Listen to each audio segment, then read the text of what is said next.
문 2절에 보면 계속해서 등잔불을 켜 둘지며 이런 제목이 본문 안에 쭉 흐르고 있어요. 등잔에 불을 켜 두는데 24시간 켜두라는 겁니다. 오늘 읽은 본문은 출애굽한 이스라엘 백성이 광야길을 가고 있는 그 상황 속에 주신 말씀입니다. 고되고 힘든 광야길을 가는 이 언약의 백성에게 하나님은 넉넉히 힘을 얻고 또 그리고 어떤 상황에서도 이길 수 있는 방법을 주셨습니다. 거기 오늘 읽은 본문에 바로 등불을 계속해서 켜두라고 말씀하신 등잔불을 켜둘지며 라고 하는 이 말씀 속에 담겨 있습니다. 하나님은 24시 살아계십니다. 그런가 하면 사단도 24시 살아서 성도들을 시도 때도 없이 공격하고 있습니다. 그래서 하나님께서는 24시 복음의 등불을 밝히는 비밀을 주셔서 성도들을 승리하도록 말씀을 주셨습니다. 복음의 등불을 밝히는 방법이 무엇일까요? 사실 문제나 사건 앞에서 믿음을 선택할 때마다 어둠이 무너지고 말씀하신 등불이 환하게 더 밝아지는 것입니다. 무수하게 많은 선택이나 판단이나 갈등 앞에서 오직 그리스도의 피 언약을 믿고 믿음을 선택할 때마다 흑암은 완전히 무너져 내리는 것입니다. 모세가 그랬고 여호수아, 갈렙 그리고 라합이 언약 잡고 믿음을 선택할 때 이 등불이 더 환하게 밝아져서 이스라엘 민족을 가나안까지 이끌고 가는데 생생하게 인도하시는 길을 밝혀 주었습니다. 절대로 문제는 문제가 아닙니다. 하나님은 구원받은 백성 우리들에게 문제를 주신 것이 아니라 그 문제를 활활 태워 복음의 등불을 환하게 밝히라고 저희들에게 문제도 주신 것입니다. 그 고비들을 하나하나 넘어갈 때마다 그냥 넘어가고 지나가는 것이 아니라 우리의 자녀와 후손들이 그것을 보게 돼요. 또 이방인들, 하나님 믿지 않는 사람들도 그것을 봅니다. 가나안 민족이 그것을 보도록 하나님께서는 불을 밝히도록 하신 것이에요. 하나님이 역사를 보도록 하신 것입니다. 24시 등불을 켜는 것은 고통이나 어려움이 아니라 사실 승리의 길이고 굉장히 행복한 그런 일입니다. 그러면 등불은 어디에서부터 시작됐고 우리가 어떻게 밝히면 될까요? 첫 번째는 복음으로 우리가 시작하고 편집하면 되겠습니다. 왜 등불을 켜라고 하시는지 이유를 알아야 합니다.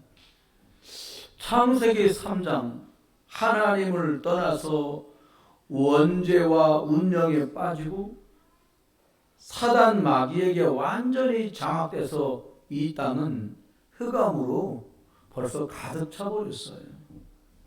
이사야 60장 이전에 캄캄함이 만민을 가리웠다 이렇게 말씀하셨습니다.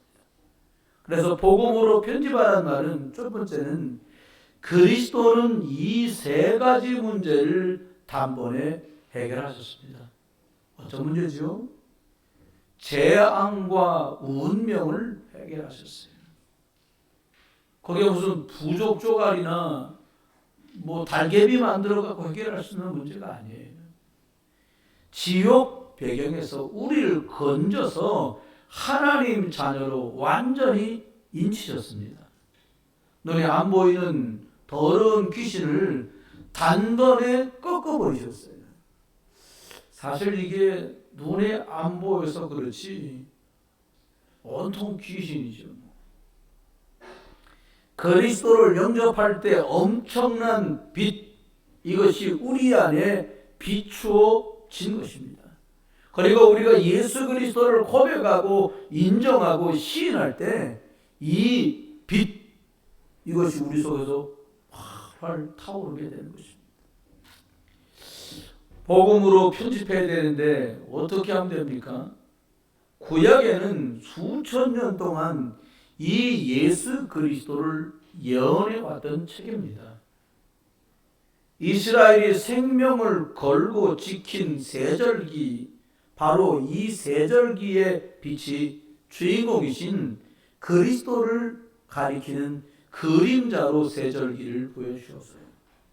유월절, 오순절, 초막절 이 세절기인데요.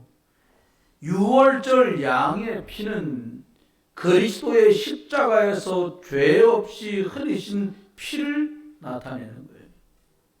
부활절이라고도 하죠. 오순절은 그리스도를 믿을 때 우리 안에 능력으로 역사하시는 성령의 역사와 인도를 말씀합니다. 끝으로 초막절, 추수감사절은 비록 우리가 이 땅에 이러저러 문제 속에 살고 있지만 천국 배경을 가져다가 마음껏 쓰고 하늘 보좌의 것들, 이런 것들을 영적으로 시공간을 초월하는 축복을 누리다가 하나님의 자녀이기 때문에 다시 하늘나라로 가는 그 신분을 누리는 것이 바로 이 초막절, 추수감사절 절기입니다. 세 번째, 복음으로 어떻게 편집하면 됩니까? 사실 구약의 양과 소가 수천 마리, 수만 마리가 죽었어요. 수천 마리, 수만 마리 양을 잡아도 절대로 해결되지 않는 문제, 이걸 어떻게 하겠습니까?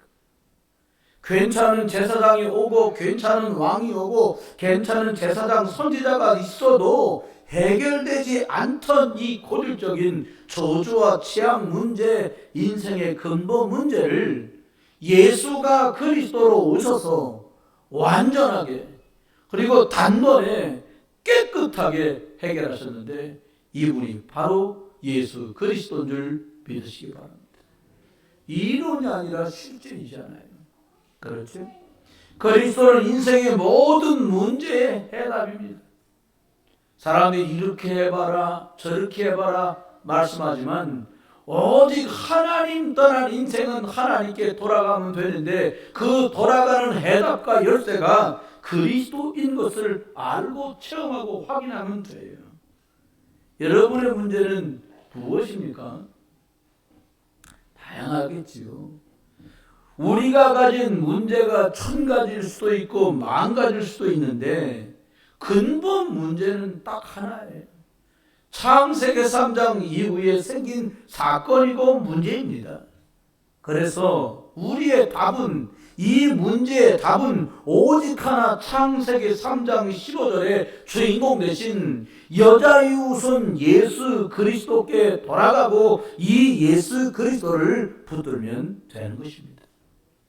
그리스도로 답을 낸다면 오늘 이 시간에도 우리를 둘러싼 많은 어두움과 흑암의 세력들이 완전히 무너져 내릴 줄 믿습니다. 여러분, 우리를 속이고 있는 악령은 완전히 결박되고 성령이 우리 안에 임하면 얘기는 끝나요. 그렇죠? 오늘 우리를 속이고 있는 악령들은 완전히 결박되고 성령이 우리에 임하시면 되는 거예요. 오늘 그리스도의 빛이 환하게 저와 여러분에게 위에 임하시기를 주의 이름으로 축원합니다. 여러분 관련된 모든 것에 이 살리는 빛, 복음의 빛 비춰지기를 다시 한번 주 예수 그리스도의 이름으로 축원합니다. 두 번째입니다. 우리들에게 하나님께서 말씀하시면서 계속해서 등잔불을 켜두라고 말씀하신 24시 이 등잔불을 켜는 방법 어떻게 켜면 됩니까?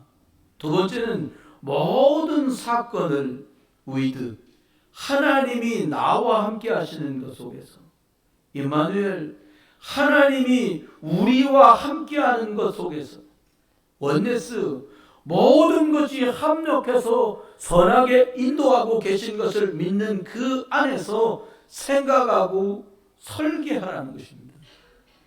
여러분, 정확한 복음을 누린 사람은 어떻게 이 빛, 생명의 빛, 살리는 빛, 흑암을 꺾는 빛을 누렸을까요?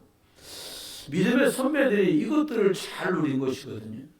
첫 번째는 창세기 3장 15절 여자의 후손, 이 빛, 이 언약을 가지고 요셉이 가는 현장마다 복음으로 설계하는 일이 벌어졌어요. 나를 죽이려다가 나를 팔아버린 가족들 보복하는 것이 아니라요, 복음으로 설계했어요. 다시 말하면 하나님의 계획을 찾아내서 하나님이 나를 앞서 보내셨구나. 모함 누명을 뒤집어 쓰고 보드발의 집에서 감옥으로 갑니다. 그런데 그 속에서 하나님의 복음에 계획하신 복음 설계를 발견해요. 이거는 애굽을 다 살려내버립니다. 두 번째는 출애굽기 3장 18절에 희생 제사로 출애굽 언약을 설계했던 사람이 모세. 절대로 불가능한 우상국가 애굽을 꺾고 이스라엘 언약 백성 이 민족을 건져냈습니다. 여러분, 우리가요, 하나님께서 우리에게 주신 복음으로 설계해야 돼요. 나와 함께 하시는 것, 우리와 함께 하시는 것, 모든 것이 합력해서 손이 되게 하시는 하나님의 설계하심을 잘 볼 수 있기를 주의 이름으로 축원합니다. 그러면 세 번째 보니까 이사야 7장 14절에 임마누엘 이 축복을 잡고 언약을 설계했어요. 에레미야 때 바벨론 포로로 끌려갈 걸 말하고요, 이사야 때 예언된 이 이사야 7장 14절 처녀가 잉태해 아들을 낳으니 그 이름을 임마누엘이라고 하신 말씀을 붙들고 있던 이 사람들, 이 약속을 바벨론에 있으면서 늘 묵상하고 누리고 있었던 다니엘과 그 많은 사람들 통해서요, 바벨론에서 70년 만에 포로였는데 싸움 한 번 하지 않고 성전에 있던 것들을 그들이 빼앗아 갔잖아요. 금그릇, 은그릇을 가지고 언약의 성취를 맛보며 고향으로 귀환하게 됩니다. 마태복음 16장 16절에 주는 그리스도시고 살아계신 하나님의 아들이십니다. 지구가 생겨나고 처음으로 예수 그리스도를 발견하고 선포한 이 메시지를 가지고 모든 것들을 설계했던 베드로는 전 세계의 흐름을 바꾸어 버렸어요.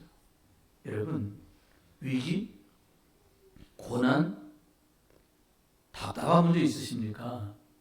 아무리 염려돼도요, 하나님이 나와 함께하는 비밀 누리시기 바랍니다. 아무리 곤란한 상황도 우리와 함께 계시는 임마누엘 축복 누리시기 바랍니다.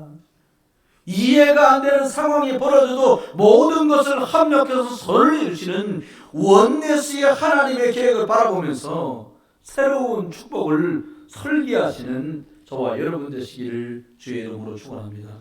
세 번째는요, 계속해서 등잔불을 켜두고 24시 이 등불을 켜려면 어떻게 됩니까? 복음에 유익한 방향으로 디자인하면 됩니다. 다른 말로 말하면 복음에 유익되고 사람 살릴 수 있는 방향으로 결정하고 디자인하라는 거예요. 하나님은 일어나서 빛을 발하라고 말씀하십니다. 왜냐하면 여호와의 영광이 그리스도의 능력이 이미 우리 위에 임하여 있기 때문이다, 이렇게 말씀했어요. 여러분, 그래서 나라들이 이 빛 아래로, 왕들이 이 비치는 그 광명으로 나와야 되는 거예요. 그래서 작은 자가 천명을 이루고 약한 자가 강국을 이룰 것인데 때가 되면 여호와께서 속히 이루실 줄 믿습니다. 오늘 이 언약이 우리에게도 성취됐어요. 보니까 복음에 유익한 방향으로 디자인하는데요, 요셉은 팔려갈 때 이미 237 나라의 빛 비추러 가는지를 알고 있었어요. 여러분 미리 알면 쉽겠죠. 어떻게 미리 알았을까요? 여러분 꿈은 임금이 꾸었는데 해석은 여호와의 신에 충만한 다니엘이 하고요. 꿈은 임금이 꾸었는데 복음으로 하나님의 설계하심과 하나님의 복음으로 디자인하신 것을 알았던 요셉은 그 꿈과 해결책까지를 다 내놓았어요. 여러분 왕을 상대할 디자인을 하나님께서는 요셉에게 주신 줄 믿으시기 바랍니다. 라합은요 필연적으로 가나안 땅이 멸망할 거라는 사실을 알았어요. 그래서 하나님 앞에 어떤 디자인을 하냐, 그래 이 언약 전쟁은 여호와 믿는 저 사람들이 승리하니까 나도 언약 편에 서는 거다. 이렇게 언약으로 디자인했는데, 복음으로 디자인했는데 언약 족보에 들어서 다윗의 할머니가 되는 신분의 축복을 하나님께서는 그에게 주셨습니다. 그렇습니다. 우리가 오늘 언약편에 서서 복음 전하는 생명편에 서서 선택하고 결정한 그것이 훗날에는 언약 전쟁의 승리자로 저와 여러분도 부르신 줄 믿습니다. 먼저 오바댜라는 사람이 열왕기상 18장 1절로 4절에 나와요. 그 약간 4절 뒤에는 여호와는 여호와를 경외하는 자라고 말씀하고 있어요. 그런데 여호와의 종들을 마구잡이로 죽이는 악한 시대가 됐습니다. 그런 시기에 예수 그리스도의 빛을 전달할, 복음의 빛, 생명의 빛을 전달할 선지자 100명을 살피는 헌신을 했어요. 사실은 여러분 하나님 믿는 선지자를 죽이는 판에 선지자를 감춰두고 도와주면 그 사람들 살아남겠습니까? 그런데 기가 막힌 것은 이렇게 복음 가지고 디자인을 했는데 싸우지 않고 아람 나라를 이기는 도단송으로 연결되는 디자인, 이 축복을 누리게 돼요. 이 100명의 선지자들이 7,000명으로 그리고 도단송에 모여서 영적인 것들을 디자인하는 복된 영적인 일들로 쭉 흘러가게 돼요. 말씀했습니다. 결론입니다. 여러분 복음과 생명의 능력이면 이기는 거예요. 언약 잡은 사람이 함께 예배를 드릴 때에 2000년 전에 마가의 다락방에 성령의 충만한 역사가 실제로 오늘 이 자리에도 일어난다는 것 믿는 거예요. 어마어마한 축복을 오늘 지금 이 시간에 누리는 응답이 있기를 주의 이름으로 축원합니다. 그런데요, 우리가 돌아가서 현장에서 홀로 드리는 예배는 모여서 예배 드리는 것보다 어쩌면 더 중요해요. 예배가 모여있으니까 예배 드리려고 하고 예배 속에 있다가지만 내가 혼자 있는 시간, 내가 혼자 있게 되는 그곳에서도 이 축복을 누리는 것은 너무너무 중요하다는 거예요. 가장 소중한 마음, 생각 뺏기면 안 돼요. 이제부터 어떻게 하면 됩니까? 여러분 가시는 현장에서 가장 많은 시간을 보내는 그곳에서 오직 복음으로 내가 살아갈 100년 인생을 새롭게 편집하세요. 하나님 보좌의 능력이 나와 함께 하실 수밖에 없도록 주의 천사가 천군이 동원돼서 응답이 열릴 만큼 이 축복을 누리시기를 주의 이름으로 축원합니다. 여러분과는 현장에서 오직 함께의 비밀, 하나님이 나와 함께하는 이 비밀을 누리다가 문제마다 복음으로 선택하는 복음 설계가 있게 되길 주의 이름으로 축원해요. 그래서 시간과 공간을 초월해서 저주에서 해방되는 역사가 응답이 나타나게 되기를 주의 이름으로 축원합니다. 마지막 세 번째는 현장에서 사람 살리는 생각, 사람 살리는 계획, 사람 살리는 디자인을 한다면 그것을 위해 말씀을 붙잡고 힘을 얻는 시간을 갖기만 하면 237 나라를 살릴 만큼 당연히 나는 살아나겠지요. 이 역사와 이 능력이 나타나게 되는 것입니다. 여러분 절대로 어두움이 광명, 빛을 단 한 번도 이긴 적이 없어요. 우리는 빛 가진 237의 증인입니다. 손에 놔도 괜찮아요. 그런데 손에 날 일 절대로 없습니다. 현장에서 복음, 기도, 전도로 이 그리스도의 등불을 계속 켜두시다가 가문과 지역이 살고 우리 교회와 우리 자녀 후대가 살아나면 어둠이 모두 쫓겨나는 그런 응답의 한 주간 되시기를 주 예수 그리스도의 이름으로 축원합니다. 기도합니다. 은혜를 감사합니다. 하나님, 이 복음으로 우리 인생이 다시 편집되게 하시고 우리 주변에 벌어지는 모든 일들을 복음 중심으로 하나님이 설계하신 것을 알아볼 수 있도록 저희를 축복해 주시며 하나님, 우리가 복음의 유익한 방향으로 결정하고 선택하고 함께 가는 복음의 방향 맞춘 영적 디자인 속으로 들어가게 하소서. 하나님, 우리가 가는 곳, 있는 곳, 서는 곳에서 내가 살고 후대가 살며 우리가 살고 현장이 살며 교회가 살고 민족과 237 나라가 살아나도록 축복해 주옵소서. 이번 한 주간이 가는 곳, 있는 곳, 서는 곳마다 흑암은 무너지고 그리스도의 생명의 빛, 능력의 빛이 비추어지는 한 주간 되게 하여 주옵소서. 드려진 모든 마음과 믿음과 고백과 예물이 237 나라 5천 종족에게 그리스도의 생명의 빛 비추는 도구들이 다 되게 하여 주옵소서. 감사드리고 축복하며 주 예수 그리스도의 이름으로 기도드렸습니다. 아멘. 다 같이